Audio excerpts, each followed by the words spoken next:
ఈ రాష్ట్రంలో ఈ కూటమి ప్రభుత్వానికి ఈ ప్రాంత ప్రజాప్రతినిధిగా విన్నవిస్తున్నాం. 2023 ఆగస్టులో ఏదైతే జిల్లాలు విభజించి 26 జిల్లాలు ఏర్పడిన తర్వాత ఈ రాష్ట్రానికి సంబంధించి జోన్స్ డిక్లేర్ చేయండి. మల్టీ జోన్స్ 2 ఇప్పుడు ఏదైతే ప్రెసిడెన్షియల్ ఆర్డర్ రీసెంట్ గా వచ్చిందో దీన్ని క్లియర్ కట్ గా పాయింట్ టు పాయింట్ 2023 ఆగస్టులో రాష్ట్ర ప్రభుత్వం నుంచి అప్పుడు ఆ ప్రభుత్వంలో పంపించడం.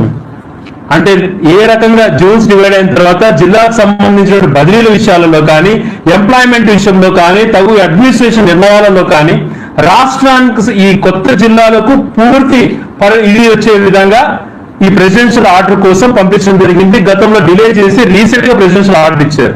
దాంట్లో జోన్ 5 గా అన్నమయ్య జిల్లా అన్నటువంటిది అయ్యింది.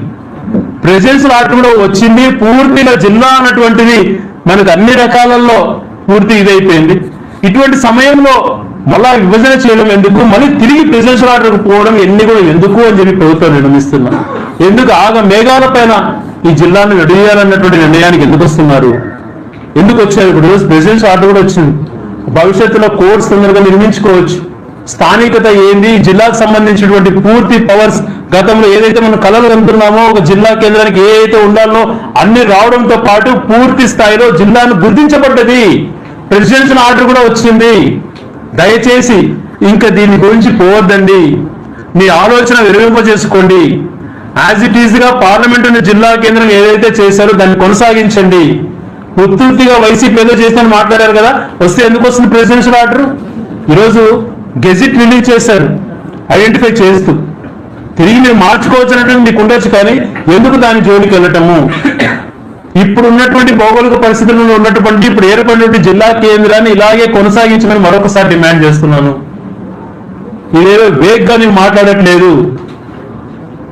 భౌగోళికంగా ఉన్నటువంటి పరిస్థితులు కానీ ఎన్నో ఏళ్ల తర్వాత దాదాపుగా 110 సంవత్సరాల తర్వాత రాయలసీమకు కొత్త జిల్లాలో ఏర్పడి దాంట్లో ఈ ప్రాంతం వెనుకబడిన ప్రాంతంగా గుర్తించి ఒక జిల్లా కేంద్రంగా ఏర్పడింది. దీన్ని మళ్ళీ నిర్వీర్యం చేయొద్దండి దయించి. ఈ ప్రెసిడెన్షియల్ ఆర్డర్ కాపీలను ఒకసారి చదవండి. ఇవన్నీ కూడా వచ్చినాయి కాబట్టి జిల్లాను పూర్తి స్థాయిలో గుర్తించడం జరిగింది కాబట్టి దీని జోలికి వెళ్ళొద్దండి, దీన్ని మళ్ళీ ఎటువంటి పరిస్థితుల్లో విభజించొద్దండి అని చెప్పి ఈ రాష్ట్ర ప్రభుత్వాన్ని కోరుతున్నాను.